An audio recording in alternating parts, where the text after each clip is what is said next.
Hello दोस्तों, नमस्कार। Nice computer के यूट्यूब चैनल पर आपका स्वागत है।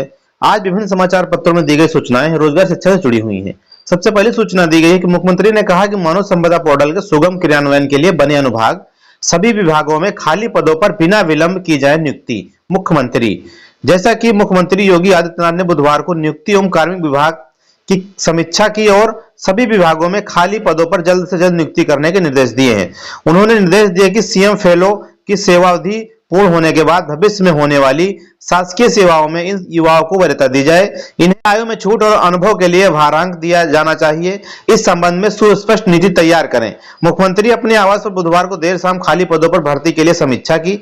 उन्होंने निर्देश दिए कि आकांक्षात्मक विकास खंडों में तैनात सभी सीएमओ फेलो अच्छा कार्य कर रहे हैं। शासन के साथ जुड़कर आकांक्षात्मक विकास खंडों में कार्य करने का ये अवसर युवाओं को आगे मूल्यवान अनुभव प्रदान करने वाला है। फेलोशिप कार्यक्रम के तहत शोधार्थियों को प्रदेश सरकार के साथ नीति शासन प्रबंधन क्रियान्वयन अनुसरण के कार्य में सहभागिता का विशिष्ट अवसर प्राप्त हुआ है। इससे शोधार्थियों को विकास के विभिन्न क्षेत्रों को समझने तथा उनमें सहयोग करने का अवसर मिला है, जो उनके भविष्य निर्माण में काफी सहायक होगा। सीएम ने कहा कि 6 वर्ष में वरिष्ठ पदों पर तैनाती की औसत अवधि में विस्तार हुआ। 2012-17 तक जिलाधिकारी स्तर पर जहां औसतन 12 माह का कार्यकाल होता था, आज न्यूनतम 18 माह की अवधि मिल रही है। इसी प्रकार अपर मुख्य सचिव प्रमुख सचिव पद पर 2012-17 के मध्य औसतन कार्यकाल 17 माह का हुआ करता था, आज औसतन 26 माह की अवधि मिल रही है। इससे अधिकारियों को कार्य करने के बेहतर अवसर मिल रहे हैं, उन्हें अपनी प्रतिभा प्रदर्शन करने का मौका भी मिल रहा है। इसमें बताया गया है कि समयबद्ध रहे विभागों में प्रोन्नति की प्रक्रिया। मुख्यमंत्री ने कहा कि समयबद्ध पदोन्नति शासकीय सेवा का अनिवार्य हिस्सा है। हर कर्मचारी को नियत समय पर इसका लाभ मिलना चाहिए। पदोन्नति की प्रक्रिया अनावश्यक लंबित न रखी जाए। सीएम ने कहा कि कार्मिक विभाग के तहत पूर्व से स्थापित प्रशिक्षण समन्वय प्रकोष्ठ के कार्यों के साथ डिजिटल प्रशिक्षण का समन्वय करने तथा मानव संपदा पोर्टल को संचालित करने हेतु सचिवालय प्रशासन विभाग द्वारा एक नया अनुभाग कार्मिक अनुभाग 5 का सृजन किया जाए। तो जैसा कि उत्तर प्रदेश से ये सूचना निकल कर आ रही है कि जितने भी खाली पद पड़े हैं उन्हें भरने के लिए मुख्यमंत्री ने आदेश दिए हैं, जैसा इसमें समाचार पत्र में बताया गया है। दोस्तों, अगर चैनल पर नए हैं तो चैनल को सब्सक्राइब कर लें, लाइक करें, दोस्तों में शेयर करें। अगली सूचना दी गई है कि प्रधानाचार्य शिक्षक के 27,512 पद खाली हैं। प्रदेश के सहायता प्राप्त माध्यमिक विद्यालयों में प्रधानाचार्यों और शिक्षकों के 27,512 पद खाली हैं। विधानसभा सदस्य डॉक्टर अजय कुमार के प्रश्न के जवाब में राज्य मंत्री स्वतंत्र प्रभार गुलाब देवी ने ये जानकारी दी है। एडेड कॉलेजों में प्रधानाचार्य के स्वीकृत 4,166 पदों में से 1,505 कार्यरत हैं और 2,663 पद खाली हैं। प्रवक्ता के 20,525 पदों में से 4,384 रिक्त हैं। प्रशिक्षित स्नातक के 66,334 पदों में से 20,465 खाली हैं। इस पर प्रतियोगी छात्रों ने रिक्त पदों को 2022 की प्रशिक्षित स्नातक टीजीटी पीजीटी प्रवक्ता भर्ती में जोड़ने की मांग की है। तो बहुत सारे पद खाली पड़े हैं जिन्हें भरने के लिए कहा गया। प्रधानाचार्य शिक्षक के 27,512 पदों को भरने के लिए छात्रों ने मांग उठाई है। अगली सूचना दी गई है कि जो छात्र छात्राएं डीएलएड करना चाहते हैं, बीटीसी करना चाहते हैं, 2023 के लिए आवेदन प्रारंभ हो गए हैं। आप आवेदन कर सकते हैं। आवेदन जो आपका है, अंतिम तिथि इसमें जो बताई गई और शुरुआत तिथि जो बताई गई है कि ऑनलाइन पंजीकरण जो आपका है वो 21 अगस्त 2023 से शुरू होगा।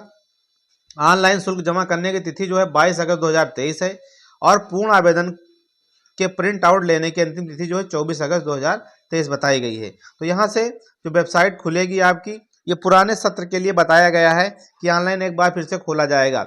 यहाँ पर डीएलएड प्रशिक्षण 2023 ऑनलाइन आवेदन हेतु प्रवेश चयन प्रक्रिया है। निर्गत शासनादेश संख्या विधि शिक्षा अनुभाग दिनांक 26/5/2023 एवं शासनादेश संख्या दिनांक 17/10/7/2023 में दिए जाने निर्देशों के अनुपालन में डीएलएड प्रशिक्षण 23 हेतु इच्छुक एवं आहार अभ्यर्थियों से ऑनलाइन आवेदन आमंत्रित किए गए थे, जिसमें ऑनलाइन आवेदन पूर्ण होने की तिथि 30/7/2023 निर्धारित की गई थी। गतिमान ऑनलाइन आवेदन के अंतर्गत शासनादेश संख्या में विधि शिक्षा अनुभाग 4 के लखनऊ दिनांक 8/8/2023 द्वारा ऑनलाइन आवेदन की अंतिम तिथि में पुनः वृद्धि करते हुए सहमति प्रदान की गई है। तो ये एक बार फिर से डेट इसकी बढ़ाई गई है। इच्छुक अभ्यर्थी यहाँ से आवेदन कर सकते हैं।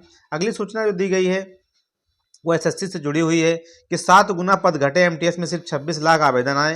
इसमें बताया गया है कि कर्मचारी चयन आयोग एसएससी की बड़ी भर्ती परीक्षाओं में से एक multitasking non technical staff MTS और हवलदार सेंट्रल बोर्ड ऑफ इंडायरेक्टर एक्सेस एवं सेंट्रल ब्यूरो ऑफ एरोनॉटिक्स में पद 7 गुना कम हो गए हैं।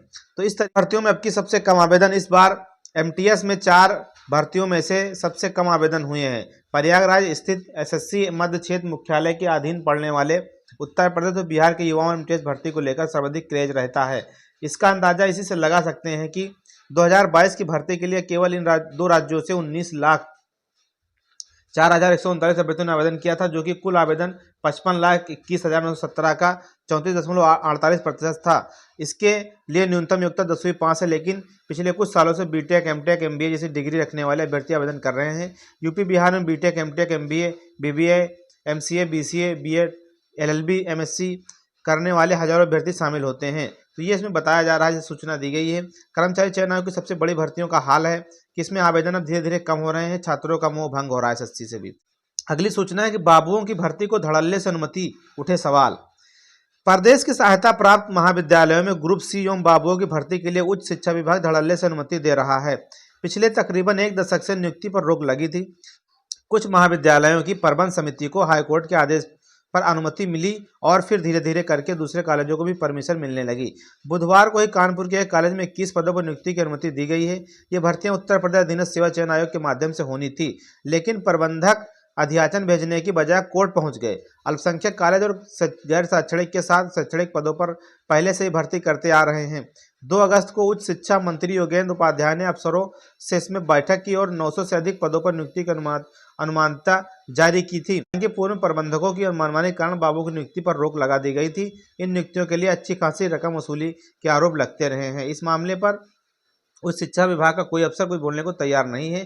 जैसा कि इसमें आवेदन भी हो गए थे अधीनस्थ के माध्यम से, लेकिन ये भर्तियां अभी अटकी पड़ी हैं, नहीं हो पाई हैं।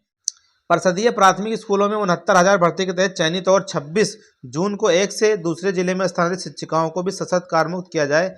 शर्त है कि यह कार्यवाही महेंद्र पाल सिंह व अन्य बनाम उत्तर प्रदेश राज्य व अन्य में पारित होने वाले निर्णय के अधीन होगा। बेसिक शिक्षा परिषद के सचिव प्रताप सिंह बघेल ने बुधवार को इस संबंध में सभी बेसिक शिक्षा अधिकारियों को निर्देशित किया है। 12 अगस्त को शिक्षण अवधि समाप्त होने के बाद शिक्षिकाओं को कार्योन्मुक्त किया जाएगा, जैसा इसमें बताया गया है। अगली सूचना दी गई है, हाई स्कूल की इंप्रूवमेंट कंपार्टमेंट में सभी पास हो गए हैं। यूपी बोर्ड ने हाई स्कूल और इंटरमीडिएट की इंप्रूवमेंट कंपार्टमेंट परीक्षा का परिणाम बुधवार को घोषित कर दिया है। सचिव दिव्यकांत शुक्ल ने बताया है कि परिणाम बोर्ड की वेबसाइट upmsp.edu.in पर उपलब्ध है। हाई स्कूल इंप्रूवमेंट कंपार्टमेंट में पंजीकृत 18,400 में से 16,783, 13,082 व छात्र इसमें जो बताए गए हैं 3,701 छात्राएं परीक्षा में सम्मिलित हुए थे। इनमें से सभी परीक्षार्थी पास हैं। पिछले साल पंजीकृत 17,745 परीक्षार्थियों में से 99.98% सफल थे। वहीं इंटरमीडिएट इंप्रूवमेंट कंपाउंड परीक्षा में पंजीकृत 26,269 परीक्षार्थियों में से 25,191 परीक्षा में शामिल हुए। इनमें से 23,007, 12,562 छात्र व 10,445 छात्राएं या 91.33% परीक्षार्थी पास हुए हैं। तो इस तरीके से जो भी हाई स्कूल में सभी परीक्षार्थी पास हो गए इंप्रूवमेंट परीक्षा में।